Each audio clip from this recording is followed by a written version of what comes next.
Hello and welcome to Insight, everyone. I'm Nnamdi Odipo. And I'm Elizabeth Omori. Thank you so much for joining us. Simple as it may be, hand washing has been described as one of the first lines of defense against infections and diseases, especially communicable diseases. And when combined with other general self-care practices, it becomes a powerful tool. We'll be talking about just how powerful hand washing could be in enhancing our health and wellness. Again, we review global and national efforts at boosting food security against the backdrop of the World Food Day. I'm sure that's an issue many of you would be interested in. How about you, Elizabeth? What's your focus on this episode? Well, we will also be having a conversation with the Minister of Women Affairs. We actually interrogated her on some of her plans for the Nigerian woman and, of course, what her ministry has for them. Very well then. Let's kick start this episode. I'm fascinated with the discourse on national monuments and assets and how much is being done to preserve and look into the language issue.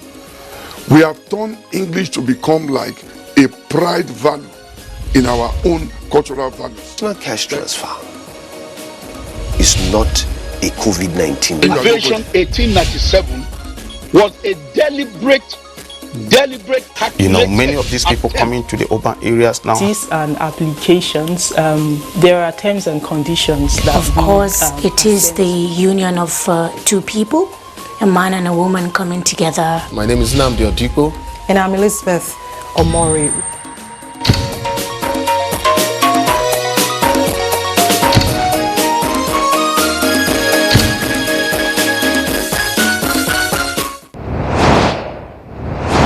So every October 15 each year, the world celebrates the Global Hand Washing Day.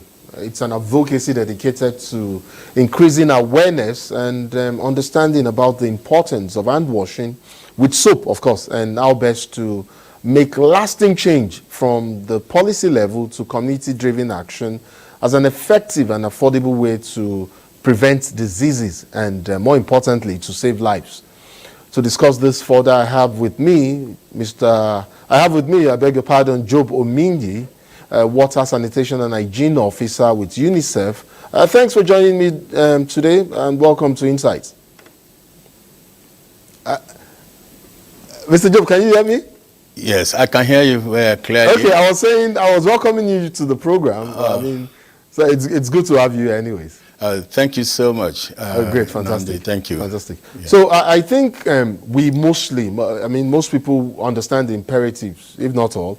A lot of people understand the imperatives for the WASH advocacy. Yet its success typically depends on access to water and sanitation. As such, stakeholders expect that the issue should be treated as a public good. In this regard, and when we talk about access, speak to me. In terms of available data at your disposal, and juxtapose that against some realities, and tell me where exactly we are with regards to access to water and sanitation here in Nigeria in the first instance. It is a very poor state right now. How poor? Because the last attempt at assessing the access to basic water, sanitation, and hygiene services in the country, the national average that was recorded was just 10%. And this is the cumulative of the access to water, which is 67%. The access to sanitation is 47%. The access to hygiene is 17%. But the percentage of Nigerians that have access to the combined water, sanitation, and hygiene services as defined by the joint monitoring platform of WHO and UNICEF is 10%. Isn't that worrisome? I mean, when you come to think of it, if the cumulative figure stands at 10%, are we not in a strait? Are we not in a dire situation?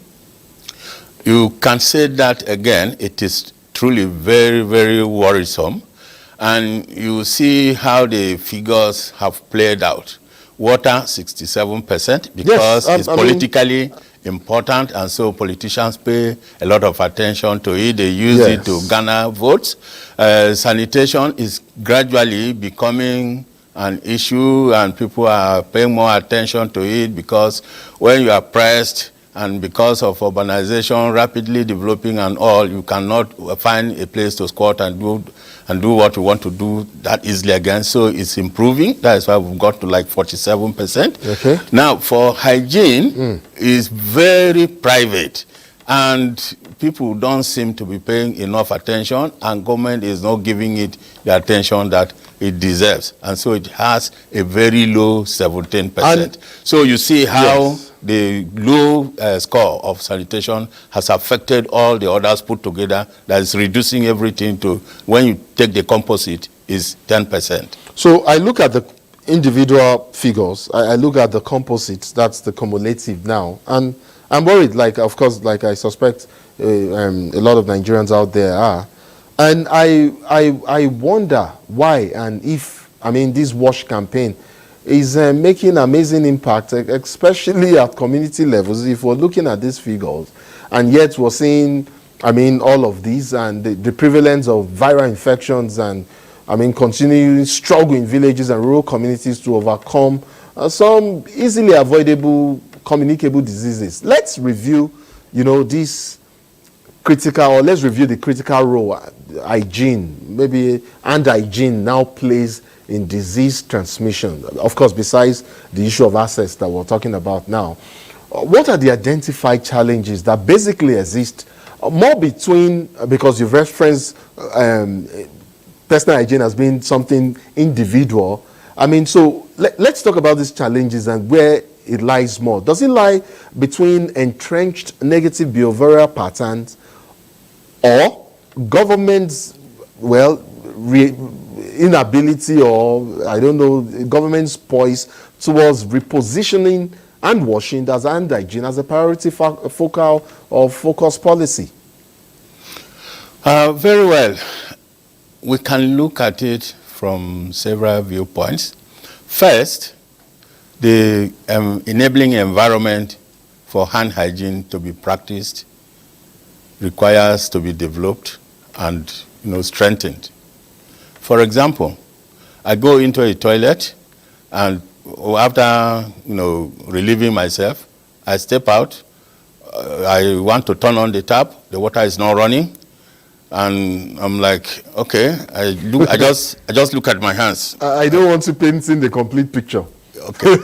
But please continue. Yeah, okay. I mean, I see it in my mind, and it's already, So that's exactly, I just, maybe for the benefit of Nigerians that are listening, is important to hear this, because they can join in the advocacy. So I look at my hands, I say, but my hands are not soiled. But you can never really be sure that your hands are not soiled, and then we walk away. If there was a hand washing facility complete with water, soap, and that you could wash your hands, that would be there. Yes. Programmers are doing their best. Sometimes they are placing signs, and they say, wash your hands after defecation. It's a reminder, it's a nudge. Those are there to help, but they are not enough. They are not in every toilet. And even when they are in the toilet, there is no water to wash. That is one. That is one. When you go to schools, how many of the schools really have water? Very few. In fact, less than 20% of the schools can boast that they have the complete set of water, sanitation, and hygiene facilities. And this is a huge population that will not only be practicing hand hygiene, but could also be recruited as change agents that will help the population to start to practice hand hygiene. Another thing is the policy environment. Yes. If policy was strong and so gave power to whatever the strategies they are that practitioners in the sector are churning out on a daily basis, then I believe strongly that this would have helped with making sure that the facilities are in place, that there is some form of reward, whether positive or negative, for engagement in positive behavior or negative behavior. Those kind of systems and actions and stipulations, I believe strongly could help with the hand hygiene drive. The other thing is that for a long time now, people already know that if you don't have good hygiene, you are open to illnesses and all of that. But the old adage of disease not the kill Africa, we have not successfully eliminated it. Although there are those ones that are very acute and we respond to them appropriately. For example, Ebola. We all know what happened during the Ebola. We know how people were galvanized into action. And then after a while, we went back to the status quo. Now, COVID came, and we were all running up and down. Every person is carrying a packet of hand sanitizer. They go anywhere, they see, they step out of any place. Even when they're climbing staircase, they start trying very hard not to touch the rails because they don't want to pick up germs and all of that. But what is the situation right now? As soon as that even in government offices now, since that one has subsided, and of course know that COVID has not ended. Of course, it is still out there. It's staging. So it's subsided. Now, even government ministries, even some of the ministries and agencies that are supposed to be in the forefront of promoting this are no longer. You go there, you think you see a hand sanitizer device. You touch it, nothing is coming out. So it's something that we all need to keep reminding ourselves. It's not something that we do for once and then we let go. We should be consistent to make sure that we stop wasting money on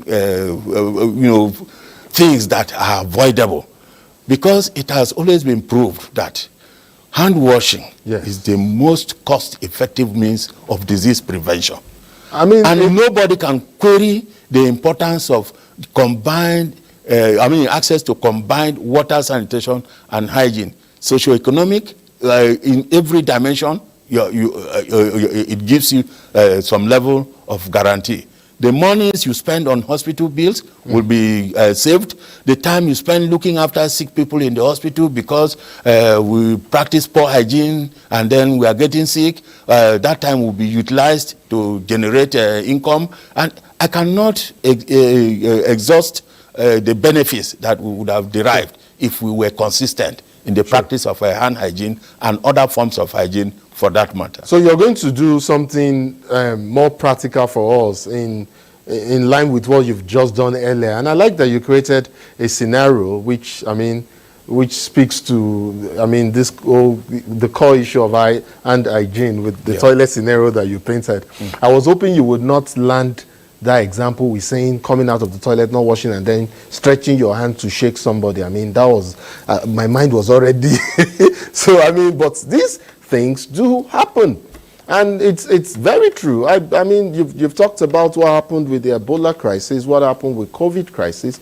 And it all speaks to, these old behavioral changes and, and now we flip practices with these diseases or these, as they come, and like I said, the examples you gave, it speaks to the core issue. Is it also possible for you to create similar scenarios for us now, as in practical terms, of what and how we can, do some of these things, change some of these behavioral patterns, maybe at the family level, that's the home now, at the community level as well? If it's possible, can you perhaps give us examples of what could be done, say maybe at homes, what could be done maybe in offices, what could be done at community level, just so that, these old hand hygiene practices can be entrenched? Okay, thank you so much for creating this platform and even helping me to deliver the message, because you've structured it so very well. The practices that UNICEF and partners have continued to promote has been starting at the household level, as you put it. In many of the communities in Nigeria, UNICEF has supported the idea of having volunteer hygiene promoters at community level. These volunteer hygiene promoters are supposed to operate in pairs, male and female, if possible, but if not possible, as long as they're a pair, that they can self-support each other. And then these pairs usually will cover a cluster of about 20 households. Okay. And they will have a chart of all the sanitation and hygiene behaviors that they need to implement to realize optimal health in the community. Now, those hygiene promoters are trained on how diseases are spread from one person to the other because of poor hand hygiene. And the most graphical example that is given is we use oil, the red cooking oil. We ask someone, dip your hands in this oil and let me see. He dips the oil. I say, shake like 5 people. He shakes the 5 people. And then we ask each of those 5 people to wipe their hands with very clean toilet paper. And each of those 5 people, as they wipe their hands, you see evidence that oil is in their hands. Okay. Now, we ask them to wash. And this one is to prove that it is important to wash with soap and water and under running water. Now we ask 3 people, you wash in water without any soap at all. We give the person the tissue to clean. It's still greasy. We ask someone, wash in a bowl with soap, but wash into the bowl and wash in it, not running. You give the person the tissue, it will still show some grease. Now you ask the 3rd person, wash with soap under running water. And then the amount of, then when you give this person the tissue, the person will rub and you will see that there's nothing to show on the tissue anymore. So this was, we do this at that fundamental level. It's an illustration of just how, washing of your hands with water and under running water with soap could help prevent transmission. Excellent.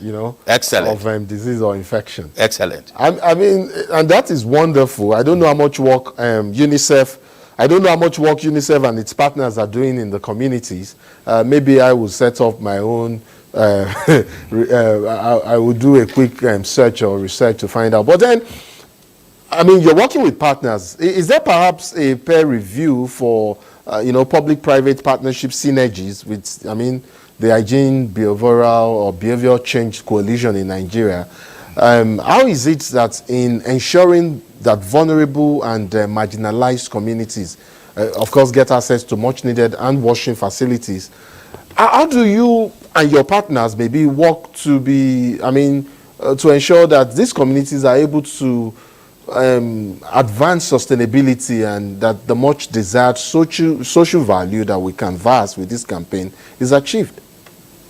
Okay, first let us start from the communities themselves before we think about the help from outside. Okay. For the communities themselves, there is a very simple device that costs next to nothing, except the cost of a 4-liter jerry can. We call it the local TP tap. That is to create a device that offers running water in every household without having to go for any expensive construction. The TP tap, under it, you press the pedal and you can wash your hands very clean, and you are sure that your hands are truly clean.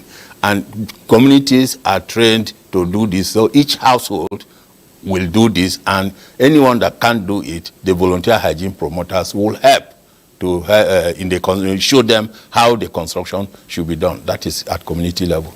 Now, talking about partnership to scale up the improvements and all. Yes, please. UNICEF is very much interested in partnerships.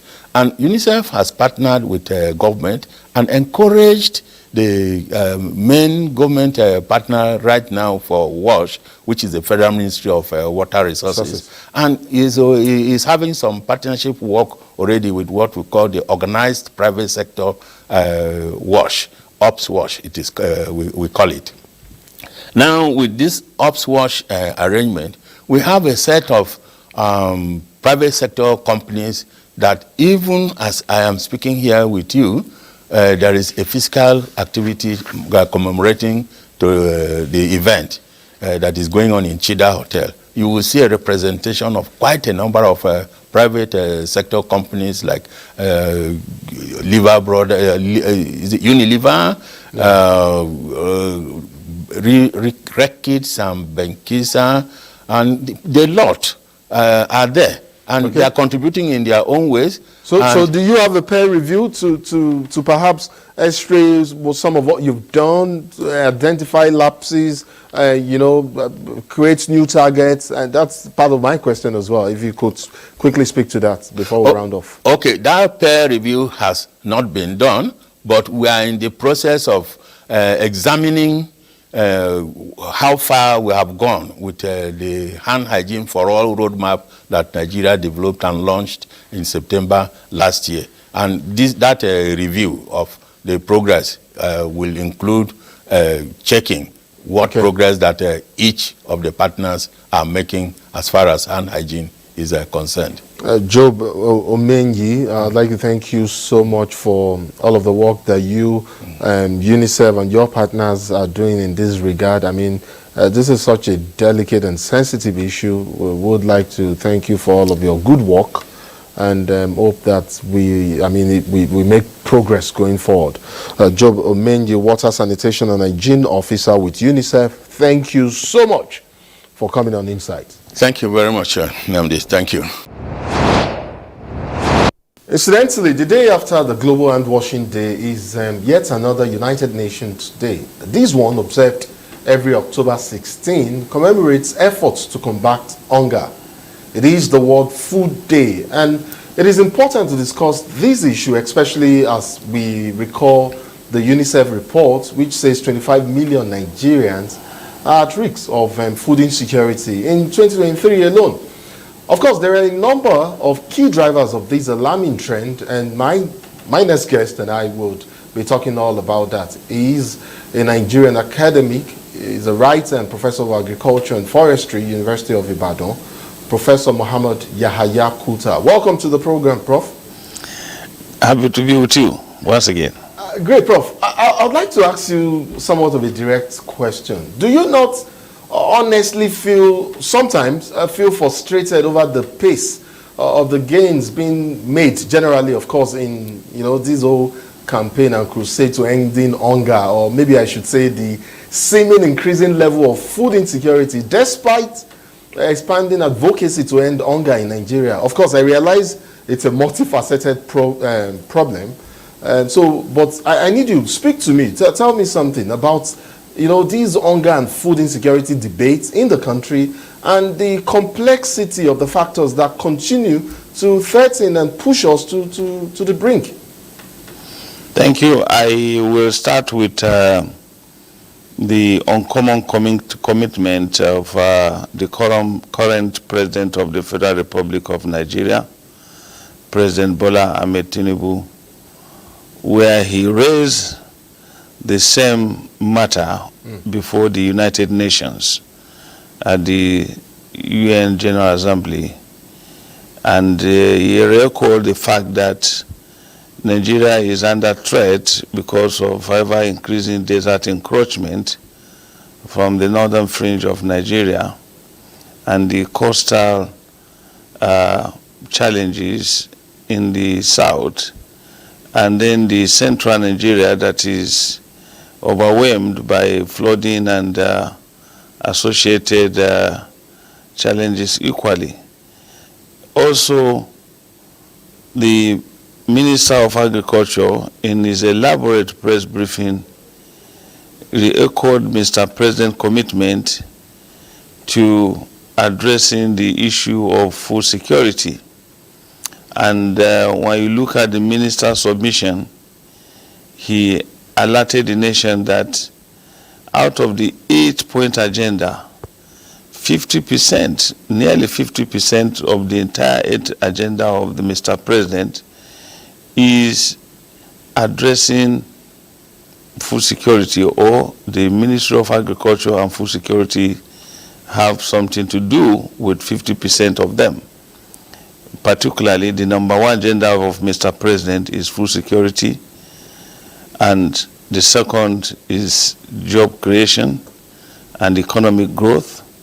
And in addition, that is also related to this agenda of the Federal Ministry of Agriculture and Food Security is the issue of inclusivity, which has to do with youth and women, and along with other related parameters that Mr. President wants to unleash to address the development of this country. However, I'm not always scared of beautiful policies, pronouncements, and indeed the patriotic considerations of leaders at every sector of our national governance enterprise, be it at the federal, state, or local, because of my experience at the public space confers on me that advantage of a researcher who had seen it in different perspectives. The biggest obstacle is the implementation. And therefore, your question is not out of place to say that there is a need for paradigm shift from perpetual dependence in the principal actors in the implementation space. This is the time for us to bring all Nigerians who are affected by these challenges to come together and forge a common front and see how we can achieve it together. Because what does it take that you have a beautiful pronouncement as initiated by the Federal Minister of Agriculture? Beautiful, fantastic, holistic, all-embracing. But what will be the gain if they are not executed to the latter? I think that is where I have to say that it is time for us to extend the hand of fellowship beyond the traditional holders of those key entities. Okay. And that is why when I see the current wave of interventions left, right, and center to address our economic challenges, I also want to say categorically and specifically that if we are borrowing money to address some of these issues, if the 50% of Mr. President's agenda has something to do with agriculture, then substantial of such resources should be deployed to food production and the entire agricultural value chain. Is going to change the temperature that we are envisaging in terms of threats, in terms of anxiety that you alluded to. So for me, it's a window of opportunity for Nigeria to let all the stakeholders in the Nigerian entire agricultural system come together, convoke an entire program where everybody from the federal, state, local, and even the farmers should come together to address the issue. Unbundle the opportunities. Don't leave it exclusively for territorial control. Yeah. So, Prof, interestingly, I mean, of course it's you, so I'm not surprised. I mean, you've given us a mixed grill here, you know, and in fact, you've thrown up, when we're talking about causative factor, you've referenced climate change. When you talked about intervention, you've talked about approach in terms of policy and implementation. But let's talk some more about some of these causative factors, just like you've mentioned.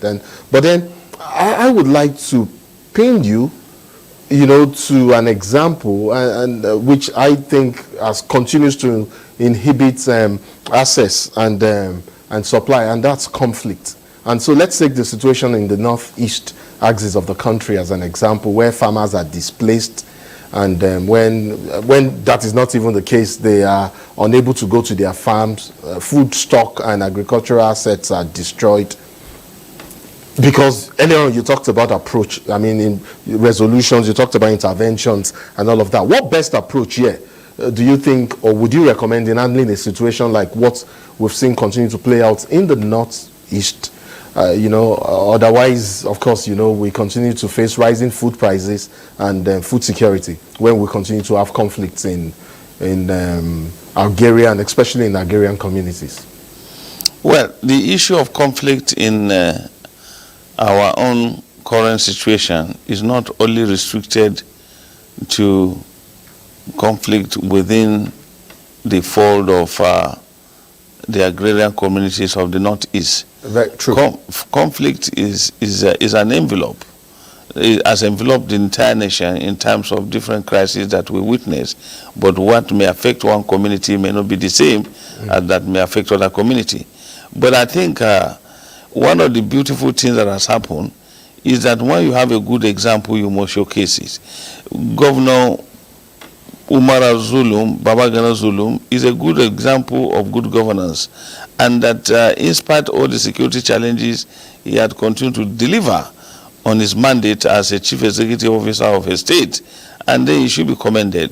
The commendation is based on the fact that he had kept pace with what his predecessor has done, and I think is a model that should be demonstrated across many troubled spots in the country, where you do not get discouraged because of conflict that governance and development interventions cannot continue.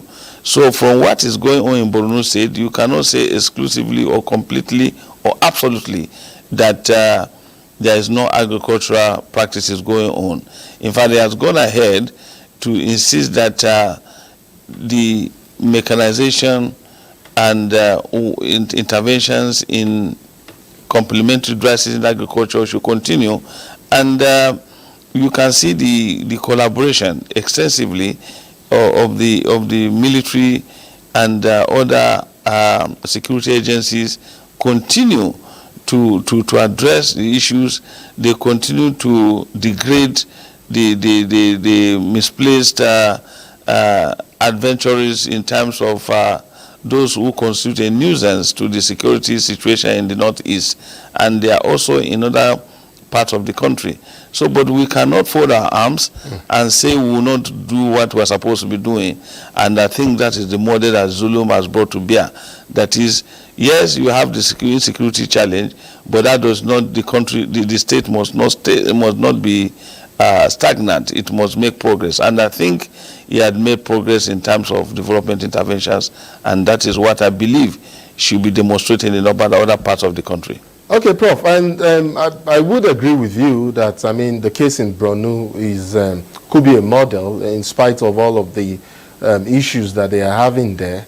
I mean, the governor has gone out to encourage, smallholder farmers and commercial activities with regards agriculture there, and they're making quite an impact. But Prof, can you push the conversation further, just so we get a clear sense, because what works in Borno may not work in, say, Anambra or Enugu, for instance, because the situations might differ. There are peculiarities in Borno that might not exist in Anambra or so, and so maybe it might be a model, but who knows if it will work. In terms of how much so conflict continues to inhibit and create situation, for issues like we've raised earlier that all lead to the issue of food insecurity in Nigeria. How much so should we, well, you've referenced what government should do when you started this conversation. How much so does the issue of conflict resolution come to play when we talk about food security, national food security for a nation and country like Nigeria? Well, the good news is that Nigeria is a country with unbelievable endowment in terms of human and material resources, and one of the greatest assets of this country is the land mass. You are talking about 927 million square kilometers that you are arable. 80% are arable with bodies of waters. So what is left for us is to maximize our potentials in terms of this land mass and in terms of the water bodies that could be deployed to massively contribute to dry season agriculture. And I'm very glad to report that the Federal Minister of Agriculture has flagged off dry season farming, and the minister was physically on the spot to supervise wheat production in Jigawa State and parts of Kano. And I'm very glad that these are some of the things that we should begin to do. Okay. The spaces that you leave ungoverned, yes, also leave room for you know, the kind of insecurity challenge that you have. Because if you go to an area view and look at what is happening around Adeja Tigak dams in Kano, you see that the entire land is covered by farm, by agricultural fields with irrigation water. So I believe if that is replicated across the country and with commercial agriculture, and I think after discussing with Niger State Governor Mohamed Umar Bago, he was very clear that the ungoverned spaces of the state, because Niger State has the largest land mass, almost 10% of Nigeria, and that is huge, and he feels in fact, he's going to address it. He has taken his campaign now to the UK, seeking for partnership to pursue that agenda. That agrarian agenda. In fact, he's organizing the green economy, the first of its kind in Nigeria, between the 24th and 25th, and I'm part of the panelists in that discussion, and I'm very glad to be part of that agenda setting, whereby agriculture will take its front burner in Nigeria agricultural system. And most interestingly for you to note is that Nigeria is going to host the whole of Africa. In November, when we are talking about agriculture extension wide agriculture, all Africa agriculture extension wide week, which is coming back up in Abuja, Nigeria. This is the greatest thing that will happen to agriculture in Nigeria, where the European Union, African Union, Sasakawa Global coming from Japan, everybody is going to be in Nigeria. Already, more than 300 delegates have been sponsored to be in Nigeria. So for me, the issue of agriculture is the cornerstone of our economy. The diversification agenda of Mr. President is real and is going to happen. An extension is going to be the game changer. And I'm happy that the Federal Minister of Agriculture is partnering and massively sponsoring that conference. And I'm sure between November 5 and 11, the whole of Africa will be in Nigeria. And I'm glad that will be the game changer. So for me, I believe if we're able to address squarely the issues of food security, not only in terms of affordability or availability, but in terms of the consistency, the nutritional content that we are going to bear. I mean, that's another conversation, Prof, that I intend to pursue with you. But then let me just leave that towards the end of our conversation and just take you back a bit to when you raised the issue of climate change. I mean, because you somewhat inferred some kind of synergy between the federal, states, and local government. So I'd like to pin you onto something, perhaps maybe like a long-term, short-term, medium-term approach. I mean, in terms of this synergy that you talked about when we're coming up with resolutions. But like I did say, you talked about climate change. I mean, there are also other disasters such as flooding and drought, which all exacerbate economic crisis, in Nigeria. And let me not forget our pen chart. It's everywhere. Our pen chart for importation of food, of course, at the expense of local production. Yeah, you did also talk about President Tinubu making promises, making the pledge to implement and encourage farmers to embrace best modern practices. But then there's the question of the how and the when, and that's where I want you to speak of.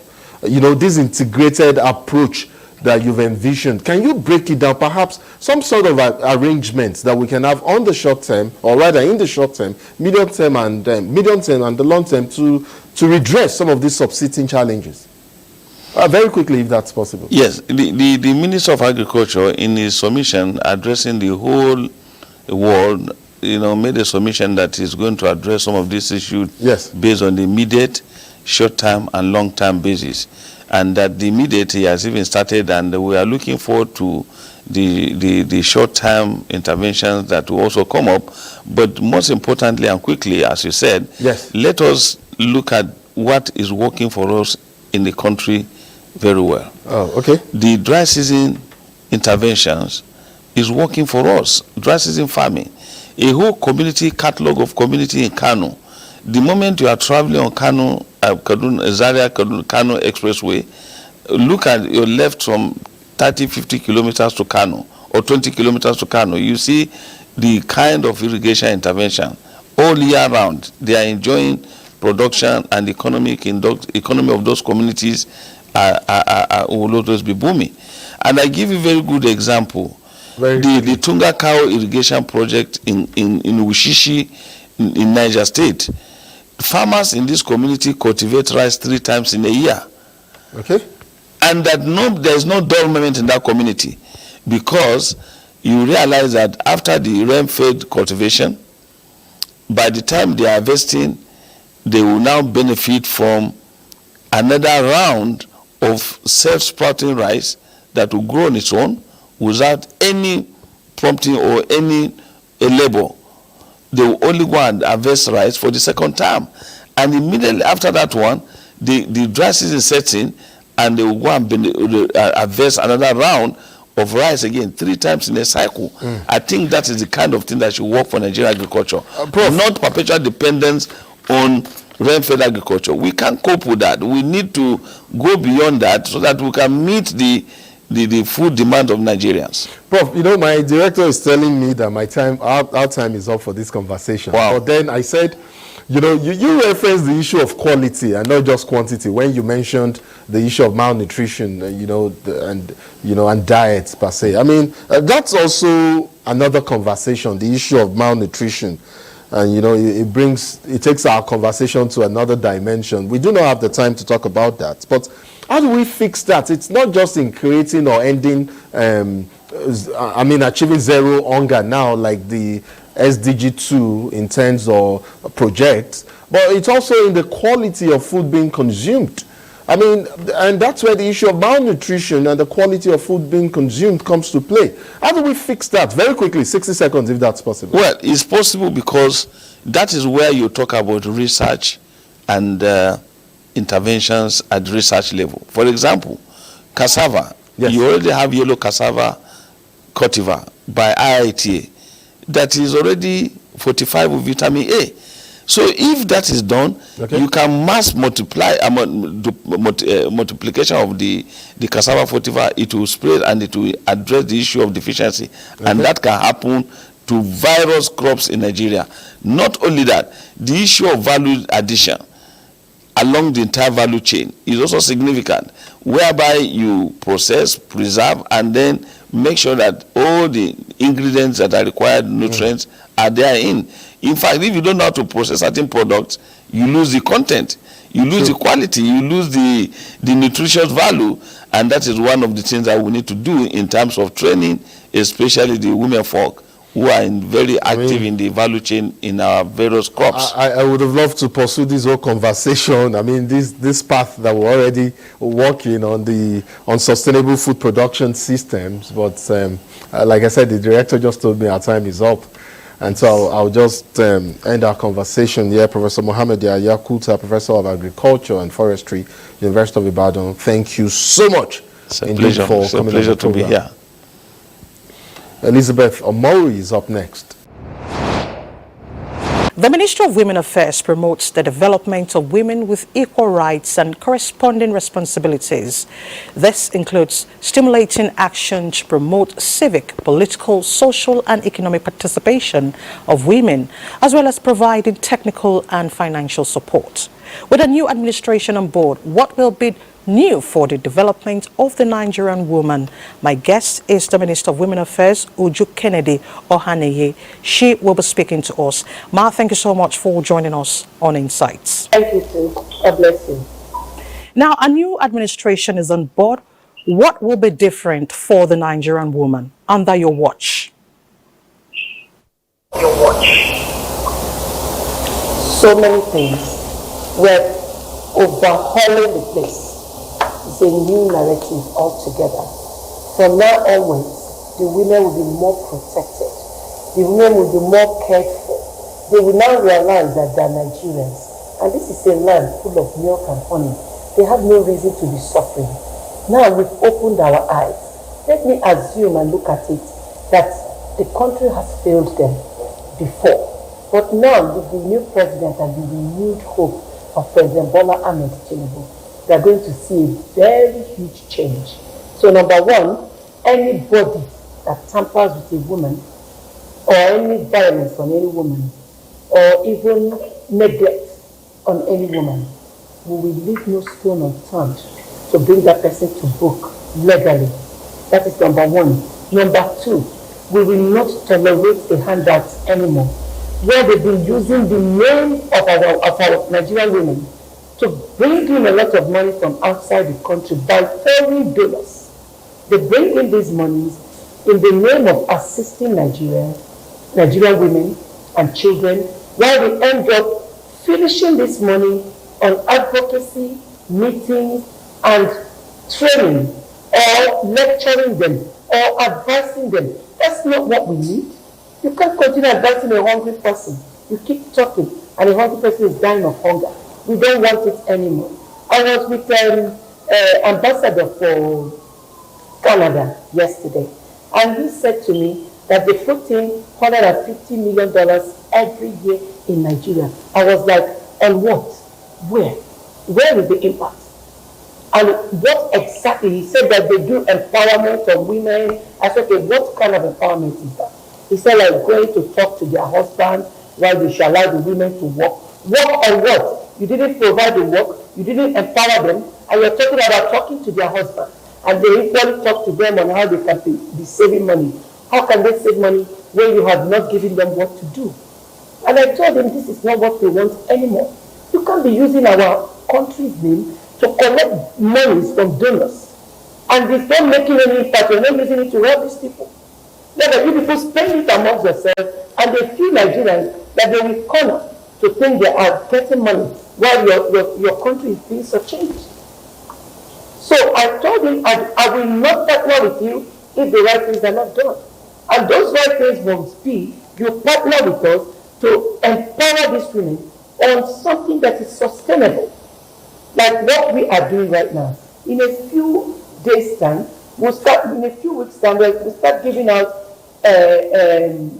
twin rides. That is what we call it.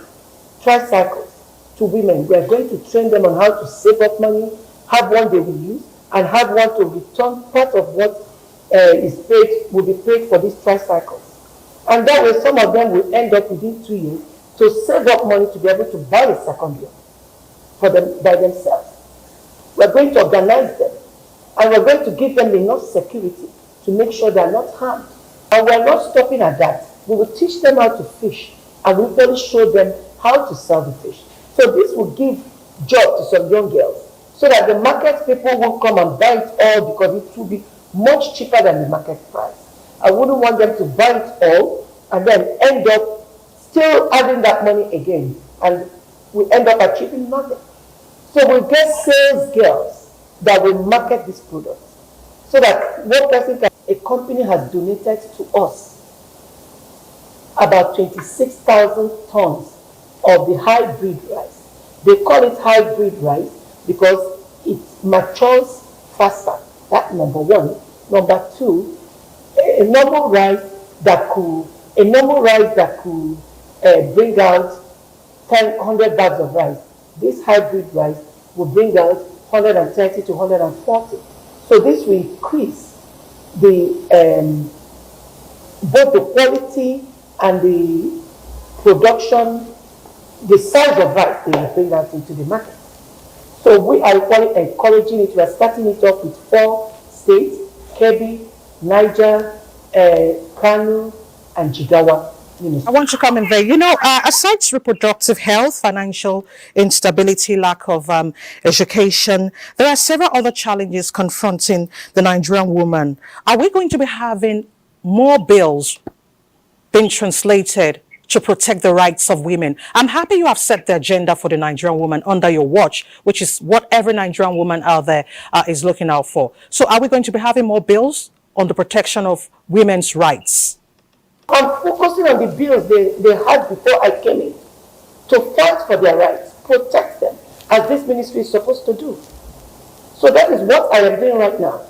That's why I asked for a mobile court, of which I expect you to equally assist me through your channel to make sure you carry this campaign for a mobile court to be provided for us, because judiciary can frustrate us with time. Look at female genital mutilation. It has increased from 5 states to 9 states. It's because of lack of justice and rule of law. And there's a law that can help us in taking care of that. So that's why I'm asking for a mobile court to enable us utilize the laws. We can't continue training women without empowering them, that packed everywhere, they are trained, no empowerment, because it doesn't yield anything. Now, we can't continue talking more on the new bills. I support the new bills. I am going to equally follow up. But the most important to me right now is to utilize the existing bill and protect the women, because that is more than enough to go a long way in protecting women. How do we foster implementation to put an end to violent extremism from the home front? And we say from the home front because women are involved. You know, if we decide to be truthful to ourselves, we will understand that family issues are more complicated than any other issue, because it takes two to tango. People have issues, but if this empowerment is genuinely done, if we focus on these donors that are using our names to bring in money, because when a woman is empowered and she has work to do, will she have much time to nag? Will she even have much time to listen to the man that is, you know, some men equally nag. It still boils down on lack of income. That is the point. So if we focus on the issue of empowerment, get the women busy. If they are busy, part of being busy is to help your family. It's not a mother, it must be a man that will bring that money for food. Whoever that has the money should bring it out. Let's teach them to understand. If your husband is more successful, he brings out the money. If he's irresponsible, will you abandon your children? You can't abandon your children. So the empowerment will go ahead to solve some of these issues you're bringing up. We're in the month dedicated to the girl child. What will be your message this year to the Nigerian girl child? We're focusing on making sure they have a skill. If we get every child to have a skill, depending on which skill that child will like or which skill he or she will have interest in, it will help a lot of ways to give a girl child voice to defend herself and say no to things she doesn't want to do. And the women themselves, as we are empowering their mothers will equally have a voice to defend their daughters, because they don't want what happened to them to happen to their children. So it's a win-win with these acquisition centers and the skill acquisitions, and then empowerment, sustainable empowerment of women. You were able to carve a niche for yourself in the Nigerian political space. And I would like to ask you this final question. How do we improve on the data? How do we increase the data of women in politics in Nigeria? How do we increase the number? My sister, we have only 10% of women that own property in Nigeria. 10% of population. 10%. So where are those women going to come from? So it still boils down to that empowerment. Build their voices, empower them, encourage them, and they'll start coming out of, they'll start having a self-esteem and self-confidence to be able to join politics. So I don't know where they expect these women to come from. If we have only 10% of women that own properties, that means we have only 10% of women that are eligible to come out for politics. So let's build our women. As we are working towards the 35%, if we build our women, and many of them will be courageous enough to start coming out, and being courageous is money in your pocket, solving your problems, reducing poverty on them, and they will have the courage to come out. And then if you now empower such women to join politics, the woman will have a voice and have confidence to join that politics, knowing that if she goes home, she already had food before coming out to feed her family and to eat. The Ohane, Minister of Women Affairs, we want to thank you so much for joining us on Insight today. Thank you for your thoughts. Thank you very much. And that's it on this episode of the program. Do join us same time next week for more on Insight. My name is Nnamdi Odipo. And I'm Elizabeth Omori. We'll see you next week. Bye for now.